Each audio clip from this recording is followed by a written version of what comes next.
January 26, 1966. It was a scorching hot morning in Adelaide, Australia, 95 degrees. Three kids walked out of their suburban home. Jane was 9. Arnna was 7. Grant was only 4. They wanted to cool off at Glenelg Beach. It was a short trip.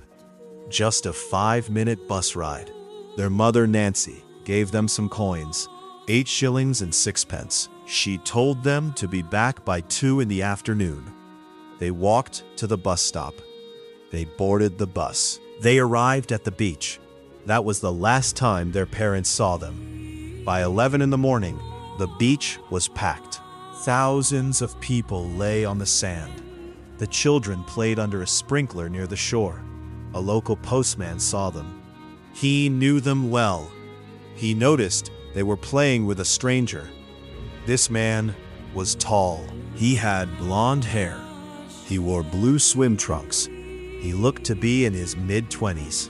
The postman said the children seemed relaxed. They were laughing. The stranger was helping them get dressed. It looked like they knew him. Later that morning, Jane walked into a local bakery.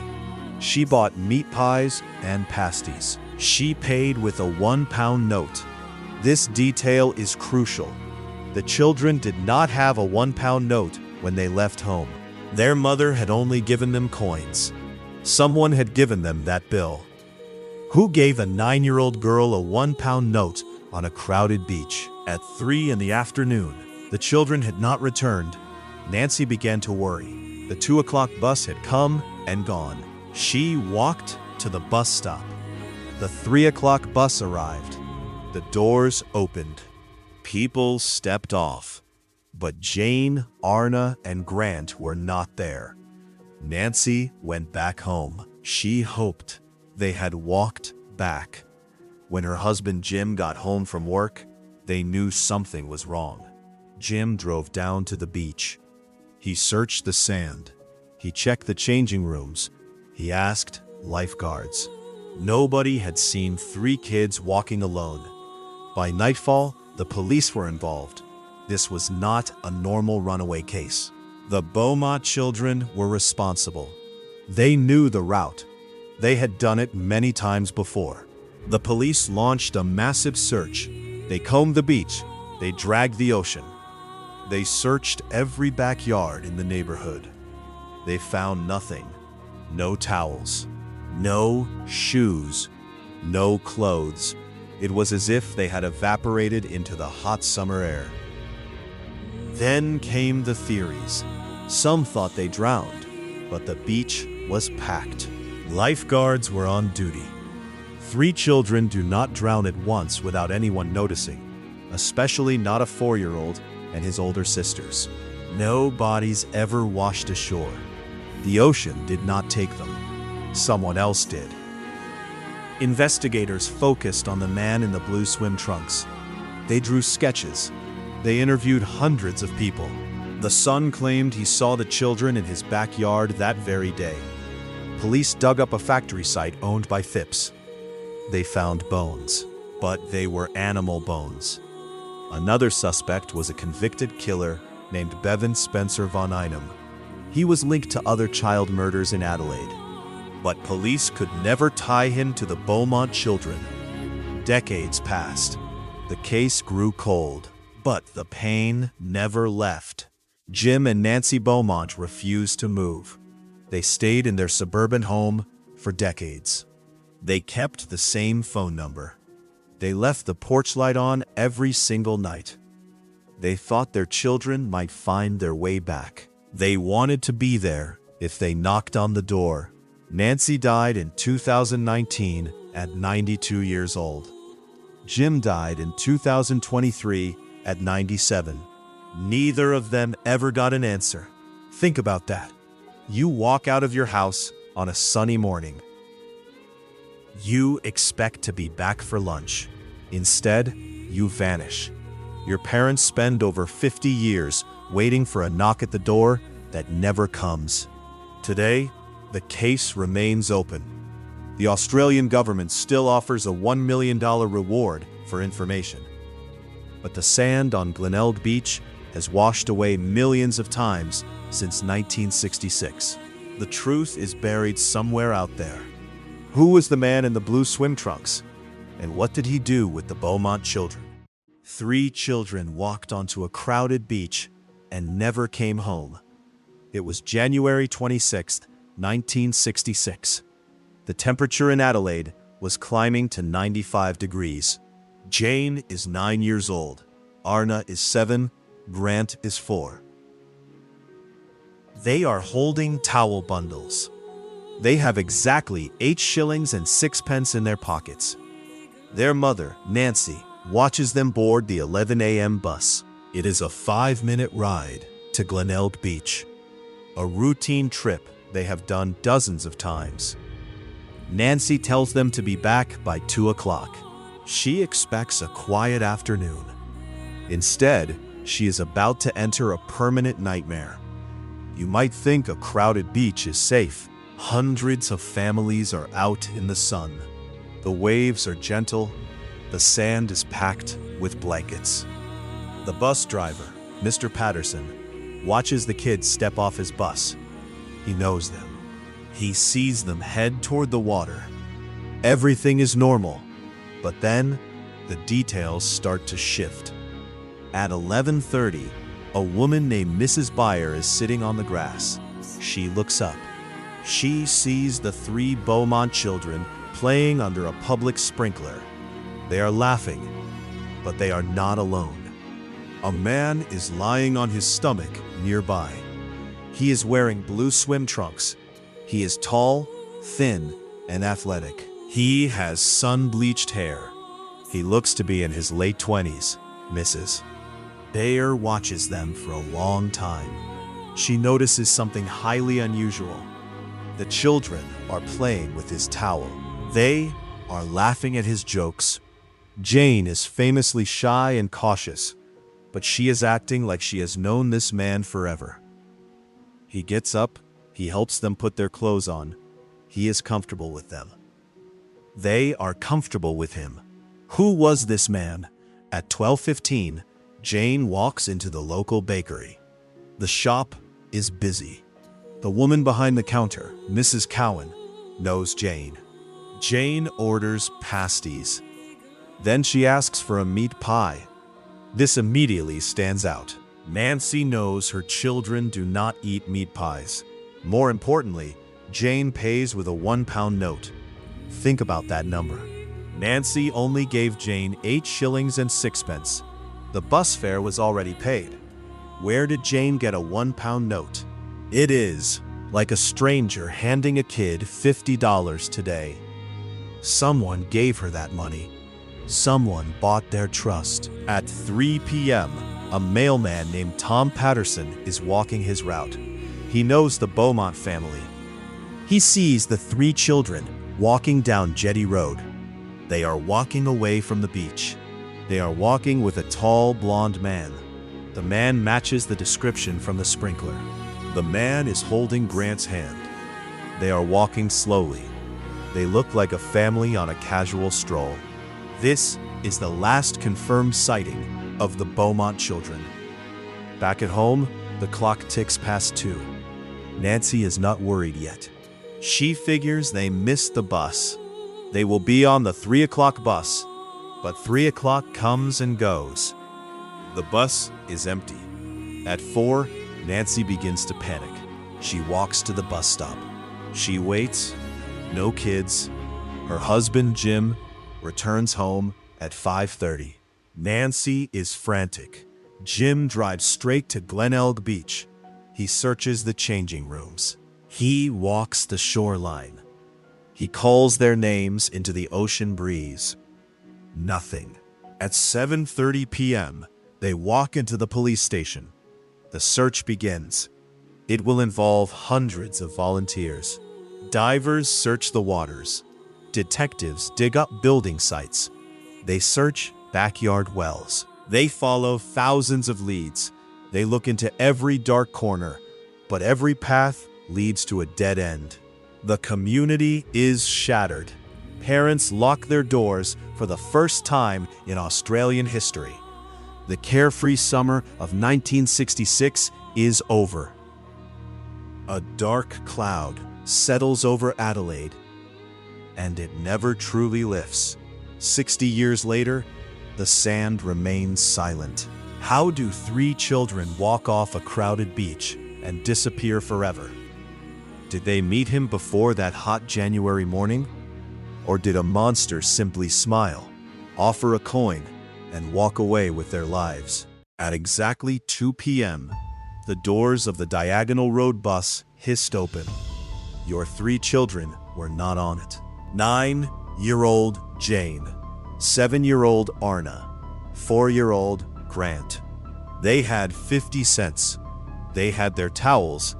They had a simple instruction. Take the bus to the beach, swim, and come straight back. You tell yourself there is a simple explanation. They are young. They lost track of time. Maybe they missed the bus and decided to walk. It is only a mile. You walk back to the house. You wait. 3 o'clock comes. The next bus arrives. Still nothing. This is when the cold feeling starts in your stomach. You walk down to the beach. The sand is still hot enough to burn your feet. You look at the crowd. There are hundreds of people here. Too many people. You call their names. Jane, Arnna, Grant. Your voice gets lost in the sound of the waves and the screaming of other kids playing in the water. You ask a lifeguard. He shrugs. He has seen 1,000 children today. They all look the same in blue swimsuits. By 5 o'clock, the sun begins to dip. The bright blue sky turns a dusty orange. The families on the beach are packing up.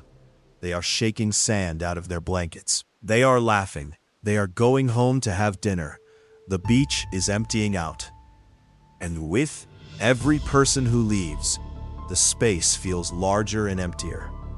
You run back to the house. Maybe they walked home while you were at the beach. Maybe they are sitting on the porch, waiting for you. The porch is empty. The door is locked. Your husband gets home from work at 5:30. He sees your face. He does not ask questions. He gets in his car and starts driving. He drives the bus route. He drives slowly, looking at the sidewalks. He looks behind bushes. He looks in the yards of empty houses. At 7 o'clock, the sun is gone. The sky is a deep, bruised purple. This is the moment you have to do the one thing you never wanted to do. You dial the number for the local police. 2 officers arrive. They are polite. They tell you not to panic. Kids wander off. They get lost. But you know your children, Jane, is incredibly responsible. She would never let Grant stay out past dark. By 9 p.m., the police realize this is not a normal case. They call for backup. Soon, there are dozens of men walking the beach with flashlights. The bright beams of light sweep across the dark water. They find nothing. Not a towel, not a shoe, not a single coin from the 50 cents they carried. Neighbors join in. They form lines, walking arm in arm through the parks. They knock on doors. They wake people up. Have you seen 3 children? A tall girl, her younger sister, her little brother. Nobody saw them, or did. Imagine a blistering hot day in January. You are at a crowded beach. Hundreds of people are splashing in the water. You see 3 young kids playing in the sand. Jane is 9. Arnna is 7. Grant is only 4. They are laughing, but if you look closer, you notice someone else. A tall, athletic man with sun-bleached hair. He is lying in the grass, watching them. He joins their game. He helps them put on their shoes. To anyone walking by, he looks like a loving father. But he is a complete stranger. And in a few hours, those 3 children will vanish forever. This happened in Adelaide, Australia, in 1966. The children took a short 5-minute bus ride to the beach. Their mother expected them back by 2 in the afternoon, but the bus arrived empty. By sunset, a massive search was underway. At first, police think it is an accident. Maybe a sudden wave pulled them under, but the ocean is calm. No clothes are left on the sand. Their towels are gone. That is when investigators start talking to the crowd. A terrifying pattern begins to form. Multiple witnesses saw the kids that morning, and they all saw the same tall, tanned man in the blue swim trunks. He was incredibly comfortable around them, and the children seemed completely comfortable with him. This is the detail that still haunts detectives. Jane, the oldest, was incredibly protective. She never let strangers near her younger siblings. Yet, here she was, playing in the water with a man her parents had never seen before. Later that morning, Jane walked to a nearby bakery. She had a specific amount of money from her mother, enough for 3 pasties and a drink. But the baker remembered her buying a meat pie too. She paid with a £1 note. Her mother had not given her that money. Someone else did. Someone who wanted to keep the children happy and quiet. At 3 in the afternoon, a local postman saw the 3 children walking away from the beach. They were laughing. They were skipping, and walking right beside them was the tall, blonde man. The postman was sure it was them. He said they looked like they were on a fun family outing. They did not look scared. They walked around the corner, out of sight, and vanished. Who was this man? How did he gain their trust so quickly? Police released a sketch of the suspect. It was printed on the front page of every newspaper. Thousands of phone calls flooded the station. People reported seeing him at gas stations, in parks, boarding trains. Every single lead went cold. Detectives flew in experts from around the world. Nothing worked. The mystery man seemed to have no identity. He left no fingerprints, no footprints on the wet sand. He simply existed for a few hours on a crowded beach, took 3 children, and dissolved into the crowd. Some investigators believe the children met him before, perhaps weeks earlier. Maybe he spent days gaining their trust at a local park, offering them treats, playing games. That would explain why Jane let him get so close. It would explain why they walked away with him so willingly. But if he was hanging around the neighborhood, why did no one else notice him? Decades have passed. The parents of the children lived in the same house for 50 years. They kept the back door unlocked. They hoped their children might walk through it one day. They passed away without ever getting an answer. The file remains open. It is one of the oldest cold cases in the world. The sketch of the blonde man still sits in the police database. He would be in his late 80s today.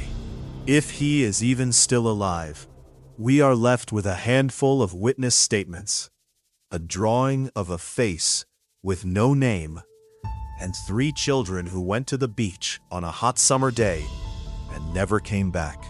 It is 1952. Drivers on Route 16 slow down when they see it, a massive wooden sign. On it are 5 young faces: Maurice, Martha, Louis, Jenny, Betty. Above them, a question. What was their fate? Below them, a $10,000 reward. In today's money, that is over $100,000. George paid for it out of his own pocket. He kept that sign up for 30 years. He painted it. He cleared the weeds around it. He stood near it, watching the cars go by, waiting for someone to stop with the truth. The state of West Virginia said his children died in a fire on Christmas Eve, 1945. They closed the case. They called it an accident, but George knew the math did not add up. A typical house fire does not vaporize human bones in 45 minutes, especially not 5 sets of bones. The fire chief, F.J. Morris, told George they found no remains. But then, Morris changed his story. He claimed he found a human heart in the ashes. He buried it in a box on the property. George did not buy it. He hired a private investigator named C.C. Tinsley. They dug up the box. Inside was not a human heart. It was a fresh beef liver. The fire chief eventually admitted he buried it there to convince the family the children had died, hoping they would stop investigating and let the town move on. That lie only fueled George's obsession. He turned his home into a command center. He covered the walls with maps, letters, and photographs. He spent every dollar on investigators. He followed every single lead, no matter how wild it sounded. One lead took him to a hotel in Charleston. A woman claimed she saw the 5 children with 2 men and 2 women of Italian descent a week after the fire. She said the adults were hostile. They would not let anyone speak to the kids. George drove there. He interviewed the staff. He found nothing. Another lead came from a magazine. Someone sent him a clipping showing a school photo from Florida. One girl in the back row looked exactly like his daughter Betty. George drove all the way to Florida. He knocked on doors. He found the school. He tracked down the girl's parents, only to realize it was a dead end. The girl was not Betty, but George kept going. He wrote letters to the FBI and the governor. He believed his children were taken because of his views against Benito Mussolini. George was an Italian immigrant who did not hide his dislike for the dictator. Weeks before the fire, a visitor warned George that his house would go up in smoke and his children would be destroyed. Then came 1968. 23 years after the fire, a letter arrived in the mail. It was addressed to George's wife, Jenny. It had a postmark from Central City, Kentucky. But there was no return address. Inside was a single black and white photograph. It was a picture of a young man. He looked to be in his early 20s. He had dark curly hair, dark eyes, a strong jaw.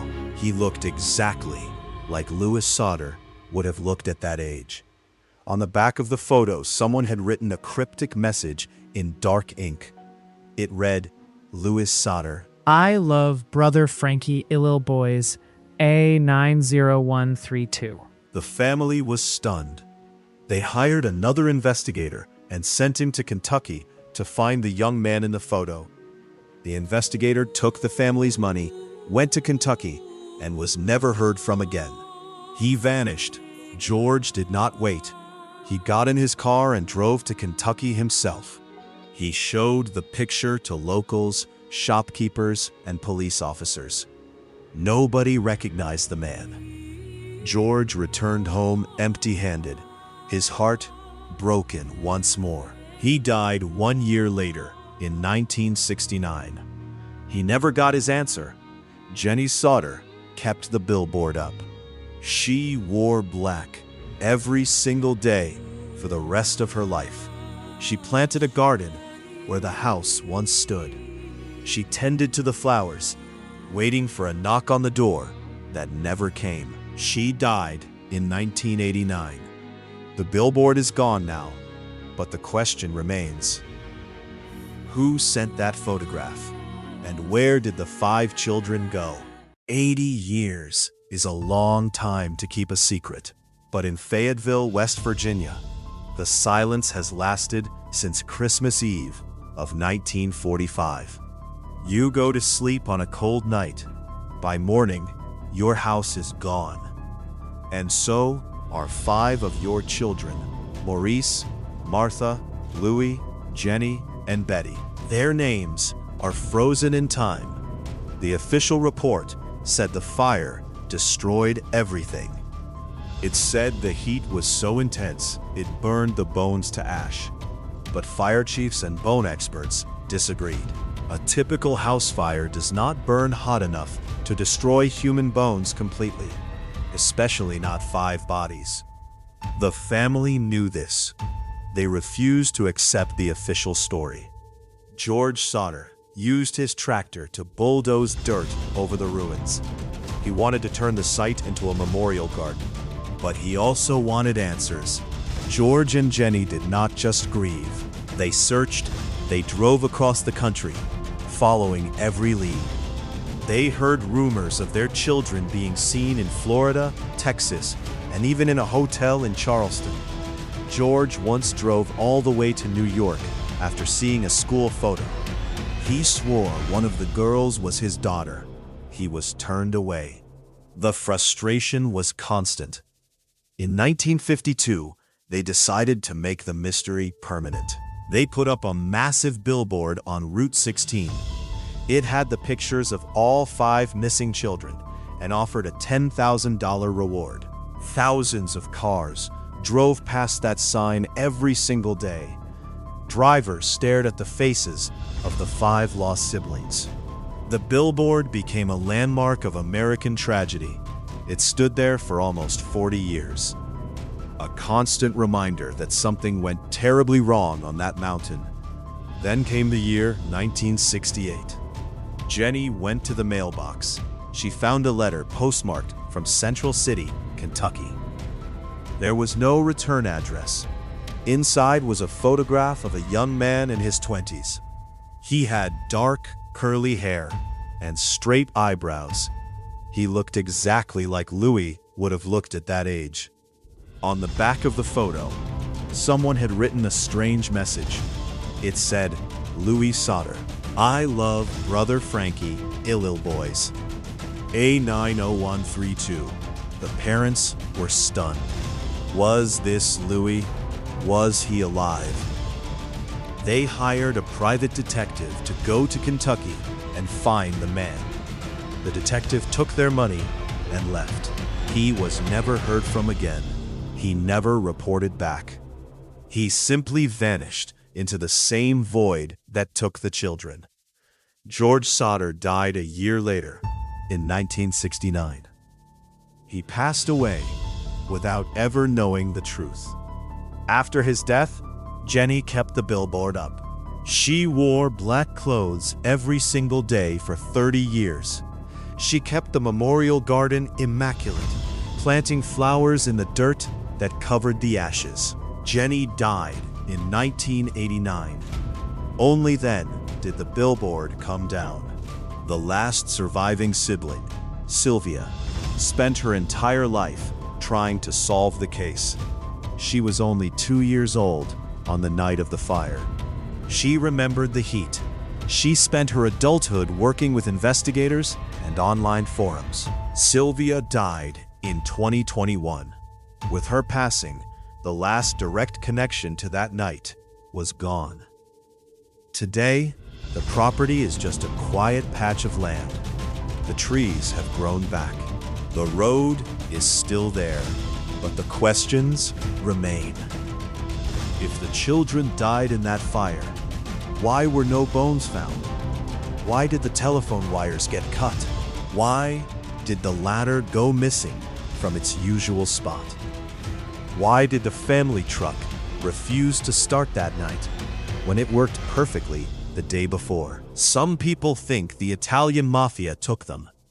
George was an outspoken critic of Mussolini, which angered local immigrants. Others believe they really did perish in the flames, and the lack of evidence was just a tragic mistake by a small-town fire department.